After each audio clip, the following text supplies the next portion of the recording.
and welcome back. Today I'm sharing with you all of my mother's notebooks. A few weeks back I shared all of the notebooks that my students use in our homeschool. We shared the narration notebook, the geography notebook, the nature study notebook, and I shared all of that stuff over there in that video. I'll link it below. But now I'm going to share with you all of my mother's notebooks, all of my notebooks. So I know it seems excessive. Actually, this isn't all of them. This one too. I know it seems excessive, but here's the thing. If our children see us notebooking, they are more likely to notebook themselves. It's that simple. And so because of that, I really got into notebooking the past 2 years. Charlotte Mason really encourages notebooking, but so does the writer of this book, The Living Page, Lori Best-Fader. I highly recommend you read this if you're interested in notebooking for yourself or your child. Notebooking is an extremely useful tool for learning, and you may remember if you went to college or were in high school, you took notes often. Now you are probably just regurgitating information, but when you actually sit down, read a passage, and then write out your own thoughts, not really listening to a lecture and writing what someone else tells you, but kind of writing your own narration in a sense after you learn something, it kind of works. Like, it makes you think about stuff, it makes you remember it. And so I've adopted notebooking as my own. Some of these are recommendations from the Charlotte Mason community or from the book The Living Page, and a few others are just my own. So if you're curious about a Commonplace book, a nature study journal, an Inquire Within journal, my recipe book, stick around. So the first notebook I want to share with you guys is one that most mothers probably have, and if they don't have it in paper form, they most likely have it in Pinterest form. But I encourage you, because Pinterest, we don't know if it'll always be around, and I encourage you to write down your favorite recipes. So this is my recipe book. This is all of my tried and true trusted recipes. My grandmother keeps a record of her recipes. Everyone used to, right, before the digital age. But basically, I just write down every recipe that I enjoy or make often. If I try it and I like it, I'll write it down in here. I have it tabbed by breakfast, lunch, dinner, snacks, and then sourdough. So when I share a recipe online, most of them come from this, and it comes from either my grandmother's recipes. She's an amazing cook. And a lot of the things she cooks, I took and I made my own with my own ingredients, because the ingredients have changed a lot, like no more Crisco, right? So anyway, this is my recipe book. Next, we have my gardening journal, and this is dirty. It has dirt on it because I use it when I'm gardening. So in it, I write down things like my, what I want to plant, and my zone that I'm living in at the time, and warm season and cool season plants, and anything that I'm learning about gardening, because I'm really just a beginner, to be honest. This is my 3rd year, but I'm very, very much still a novice. So I am writing down everything I learn. This is a crop profiles table that I made. And yeah, if I read something in a book where I'm really interested in it and I want to remember it, I write it down. So this is a map of my garden. You probably can't see it, but I'll try to show it close up. So that's where I planted everything. It's messy, but this is my journal, and I will keep it for many years. I've only used like 6 pages this whole gardening season so far, so I anticipate using this for several years, and that's why I invest in those really nice hardcover journals. My recipe book I will also use for several years. I got this one from Anna Vance Paper Company. The next journal is my Bible journal, and this is anytime I'm at church or I'm listening to my church online, because my church in Oregon, I obviously can't go to it right now, but I still tune in online each week, Wednesdays and Sundays, and I absolutely love to write down the things that I learn while I'm listening to the message. And then I also use this on Sundays. And then sometimes during the week when I find a verse that I'm reading, because I try to read my Bible daily, if I find anything that I want to remember, I write it down in here. So this little journal is actually my gratitude journal, and it's a memories journal. This is one of the first times my daughter, who's now 7, wrote a note to me, and it says, "I love you, Mommy." And then, yeah, these are little notes that she's given me. But in here, I want to say 2019, I started writing down a sentence a day about what my daughters would say to me, just things that they said that made me laugh or that I wanted to remember.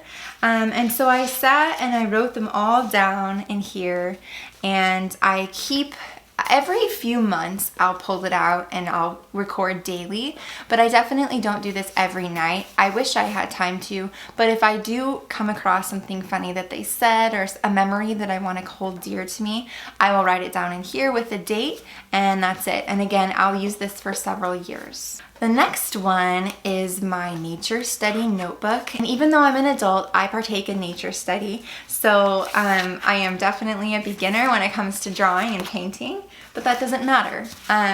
So I just record the things that I see when we are out together. My daughters and I really enjoy painting together. We enjoy being outside together, and so because of that, they like to see me doing my nature study notebook too. So again, this shows my children that I am interested in what they're doing, I'm invested in their learning, and I want to study nature alongside them. We are learners for life, and having notebooks and showing them that I am invested helps them feel invested. The next notebook I want to show you is my TBG notebook, and TBG stands for Truth, Beauty, Goodness. And these two notebooks actually are ones that I use when I'm planning out our lessons for the week, but I also use this during our Truth, Beauty, Goodness block, which is when we do composer study, artist study, and I record the things that I learn about the famous composers and artists that we study each year. It turns out I actually didn't learn about Beethoven in school, and I didn't learn what the difference between a sonata and a concerto was. If you know that, good for you. But I did not know a lot of the things that I've learned. And so I love keeping this. This is actually one of my entries. It's so funny. I'm, like I said, not an artist, but my daughter, I expect her to record in her Truth, Beauty, Goodness notebook each week when we do that block. And so why would I not expect myself to do the same? So this really encourages her to, dive in and start journaling, and I do the same thing alongside her. I'll just write out my narration and my thoughts after our picture study, and then I'll do a rough sketch from memory. And so, yeah, but it's pretty embarrassing, but it's okay. I am learning, and I'm so proud of myself for doing this, because I am making up for an education that was kind of lost on me. So I love that I can do this now. Okay, and this is my mother's logbook. So all the lesson plans that I make for our homeschool are recorded in here, and any reflections or entries about our schoolwork are recorded in here. And this is my very old journal. I've had this one since 2018. Laurie Besvader recommends that you don't keep a personal journal.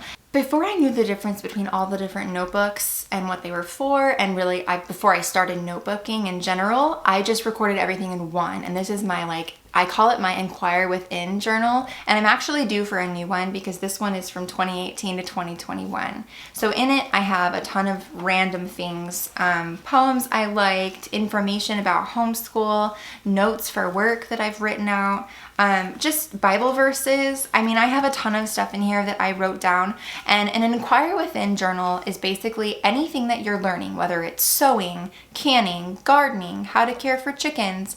That is information that you're learning and that you're inquiring about. And so a long time ago, they used to record what they were learning in notebooks, and so that's what the Inquire Within is about. I find it very useful because as I learn, I write down what I learn and I remember it, and I can also reference it later. So that is the Inquire Within. I am due for a new one. All right, next I have the Book of Centuries.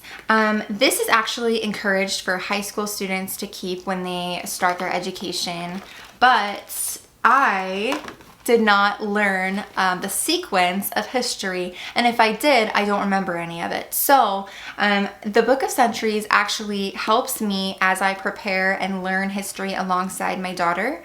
It's helping me kind of place it all. So inside it, there's just a time period. It'll say 1500 to 1401 BC, and it'll just be a page. Same for this, just a page with a date at the top. And as I record events, whether it's a composer's death or their famous work, or whether it's an event in history or an event in the biblical times, I record that here in this notebook, and then I remember it. So, and I can reference it later, and it helps me make sense of the time periods. So it's wonderful. I highly recommend that mother keeps one, even if the child is not of age to keep one. And next we have my Commonplace Book. So I'm sure you probably have heard about a Commonplace Book if you're in the homeschool community, but a lot of people don't really know what it means. Is it a journal? No. Is it a personal record of your life? No. A Commonplace Book is several excerpts that you have read in the things you're reading. So if you're reading Little Women or a work by Geoffrey Chaucer, if you're reading something that you find inspiring or that really strikes you as something that you want to remember and reference later, you write it in your Commonplace Book. And it's actually it's a lost art, the Commonplace Book. A lot of people used to keep them, and it's sort of like a record of your life, but not in your own words. It's through the words of the works you are reading. And it's actually quite poetic because you can be sharing a quote that resonated with you at a certain time in your life because you have the date next to it. And it's really interesting to go back and reference that date and see what you were encountering in that time period, and then what you were reading and what struck you as you read. So I just write down different excerpts of things that I read and I record it in my Commonplace. I will keep this for several years. The last notebook I have, see the stack back here?